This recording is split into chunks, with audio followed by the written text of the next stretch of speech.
What's up, YouTube? Welcome to another episode of the Undergrad Forum. Now, in today's video, we're going to talk about away rotations and sub-internships. This is something that's relevant to all fourth-year medical students that are going to be applying to a residency program, and also, I guess, all IMGs and anyone else applying to residency as well. So traditionally, when you're in school during the third year of medical school, you will take your core rotations, and then during your fourth year, you'll start the fourth year and you'll take electives that are relevant to what specialty you're applying to for residency. For example, say fourth year begins, you need to take rotations that are relevant to your specialty so that you can get letters of rec, and that you have to take a sub-internship so that when you are applying to residency in that specialty, they can see letters from people who are in that field that you're applying to, and also they can see your sub-internship grade and also the evaluations you got so they can see how you performed in the residency specialty you're applying to. Now, this may sound like, well, why, or how does this work? It's really, really simple. Don't overcomplicate this. This is a time during fourth year where you can glow, you can do really well, and you can really help your residency application process. So let's kind of go through it together. Third year just ended. You were so happy. The cores are over. You made it through third year. Congrats. And now it's fourth year, and you've got a couple things to think about. You're like, okay, it's the fourth year of medical school. Hopefully you've picked a medical specialty. If not, watch that video on how to pick a medical specialty. I'm wearing the same shirt, same background. There it is. And what you're going to do in that video is pick a medical specialty. So now it's fourth year and you're saying, okay, I know my specialty, I got it figured out. Fantastic. Life is easy. I got a couple things to think about though. I'm going to have to apply to residency. That means filling out the ERAS application and then doing a match rank list. But for me to be able to apply via ERAS to residency programs and to get interviews, I need to have a complete application, which is going to include all the stuff I put in there regarding my grades, my step scores, all my activities, etc. But it's also going to include letters of recommendation that you will have the writers upload, and it will also include all your grades. The most relevant here being your sub-internship grades of fourth year, so that you can then demonstrate to the people who are interviewing you that, hey, look, I did well on my sub-internships. That's a specialty I'm going to be doing for the rest of my life, and it's what I'm applying to. The evaluations from that specialty are good, and here are some letters I got from some people in the field. Sounds like a perfect little setup, right? Because it is. It's supposed to be. This is why we do sub-internships. It's there to help you get into residency. It's not there to stress you out or to make more work. Sub-internships are truly like a blessing. So it's designed, honestly, to make your life easier, and it's designed to make you look good. So fourth year starting, and we're telling ourselves, all right, I got to do some sub-internships because, one, most likely your school requires them to graduate, so do it. And you also got to take step two. The timing of when you do this is up to you, but there's only one thing I want you to remember. Make sure you take your sub-internships early enough so that you can complete the rotation, ask someone for a letter, have them upload it, and have your grades from that rotation uploaded to the ERAS application system, and then take step two, because you want to have enough time where your grades and the evaluations and the letters that you have time to accumulate are all going to be written and put up so that when you apply to residency, all that information's ready. So now comes the time you've picked out your schedule, you found where you're going to put step two, when you're going to do your sub-Is. This is all in the beginning of fourth year before you start applying to residency. And what you're going to do is you're going to go into that sub-internship. Well, what do you do on the sub-internship?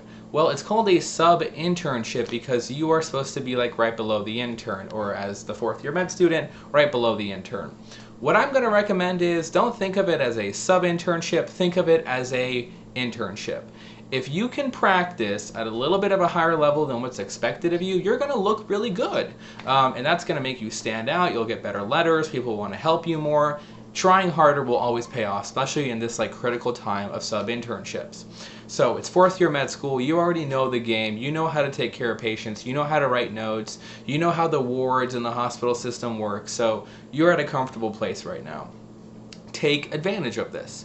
So 4th year's here, you've signed up for your sub-internship, the first day begins on a Monday. The weekend before, email the chief or email the senior saying, hey, my name is so-and-so, I'm going to be coming in, I'm going to be the sub-intern on service, super excited, all that kind of stuff. Where do I meet? What time do you guys get there? When sign out, etc. You already know all that info. Your experience at this point having completed 3rd year. And then they'll tell you, okay, yeah, sign out's like at 6:30. People usually roll in around 6. Here's where we meet. You'll be assigned patients, etc. Just check in with me, the chief, or something like that. So what are you going to do? You're going to get there the next morning early. Get there before everyone else. I know that sounds tiring, but think about it this way. Sub-internships, honestly, are like 1 month long, or 4 weeks, right? Isn't it better to kind of get up early, stay late, work really hard for 4 weeks, get good letters, get good evaluations, help yourself get residency interviews and match, just for 1 month of suffering, then, kind of get there a little later, take it kind of easy. It ain't worth it. Work hard this month, suffer, feel the pain. I don't care. It's good for you. This is when people expect it. It's not that I'm being narcissistic or I'm telling you should be working hard. It's kind of expected that during sub-I season, you are going to work hard and you're going to show them all your marbles and what you're made of. Because sub-Is are just that. It's your time to shine and glow and show them how magnificent you really are.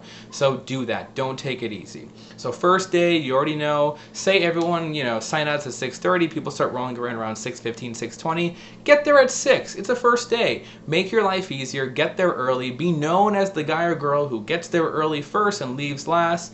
It just looks better.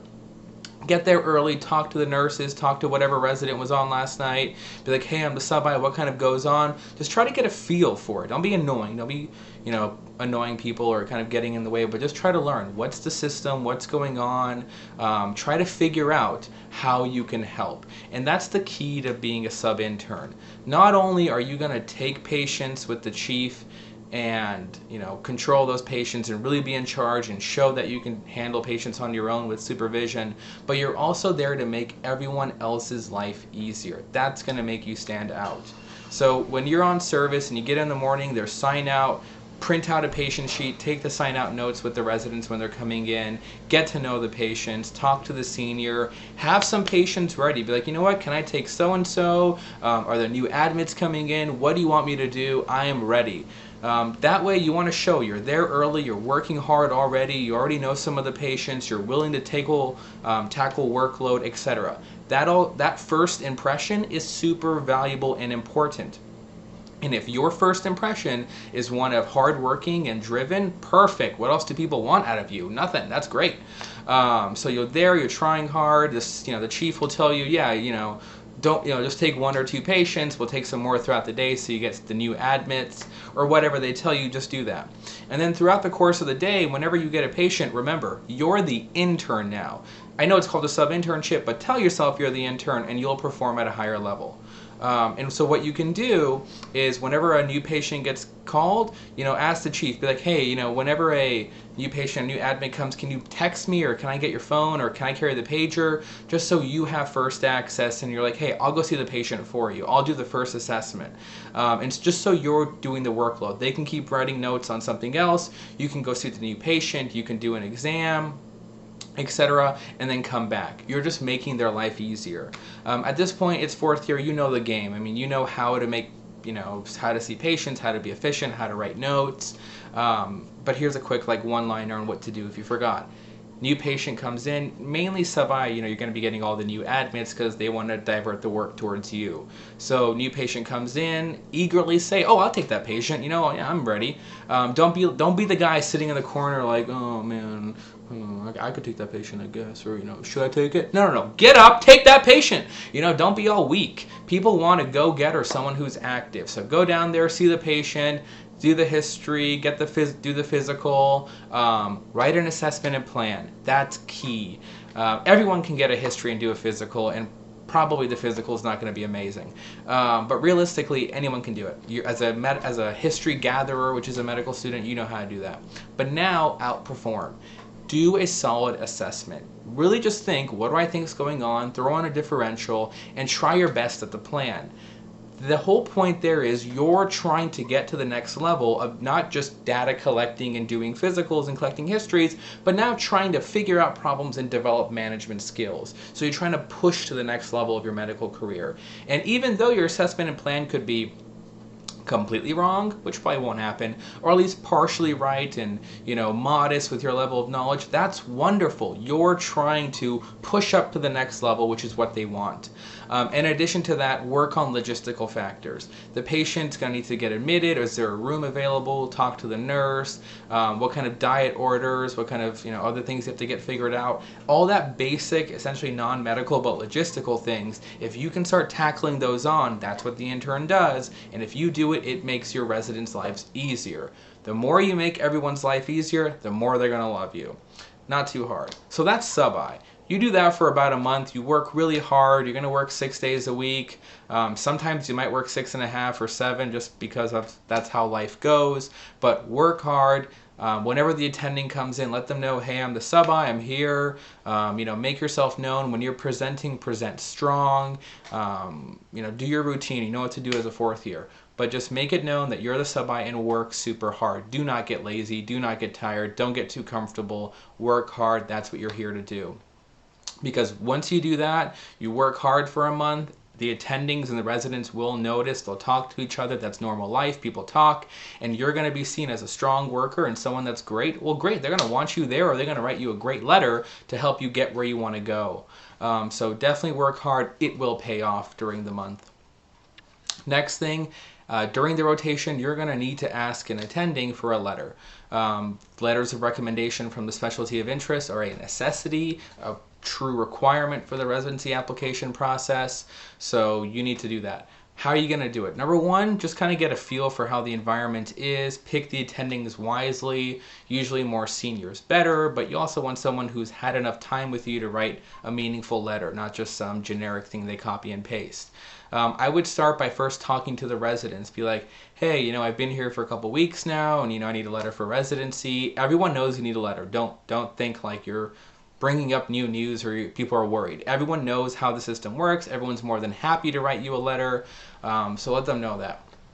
Talk to the resident and be like, hey, I need a letter for residency. I've been here for a while. How do you think I should go about it? Which attending should I talk to, etc. Get the insider trading on your institution and figure out what's the best attending, and just ask them, hey, how do you think I should go about it? The way I did it was, after rounds, I would just talk to the attending and be like, hey, do you have a few minutes for feedback? And that's something really important you should be doing at the beginning, middle, and at the end of your sub-Is, asking the attendings that you're working with for feedback, because if you get feedback, after the first week, after the second, after the fourth, or whatever, you can learn what you're doing wrong and how to improve, and then do that and just work better and, kind of stand out more as a leader. So go ahead, ask for feedback, and then during the end of my sub-I, I'd go ahead and ask for feedback again, and then I'd end it with, can I ask you for a letter of recommendation? You can totally figure out how you want to word that, and the feeling you get in the conversation, it's totally up to you. Again, it's 4th year, you know what you're doing. So go ahead and make sure you ask for a letter. It's completely expected and important. So those are sub-Is. You got to take sub-Is at the beginning of 4th year, so you get letters, you get evaluations, you get grades, all relevant to the specialty of interest that you have, and you can take all those good grades you're going to get, great evaluations, and the letter, put them all in ERAS, and submit them and get a great residency application put together. Now, the last thing we're talking about in this video, it's going long, I'm sure, is away rotations. Away rotations are simply sub-Is done at institutions outside of yours. So if you go to Harvard Medical School and you want to do an away rotation at UCSF, that's called an away rotation. So it's a sub-I done at an institution other than your home institution. Do you need to do them, and why? That's a question you, number one, need to start talking to people at your school about in the specialty of choice that you're interested in. In a competitive specialty, I'm fairly confident that any resident or recently matched medical student you talk to will say you should probably do an away rotation at your top school of interest, or our field is ultra competitive, away rotations are required.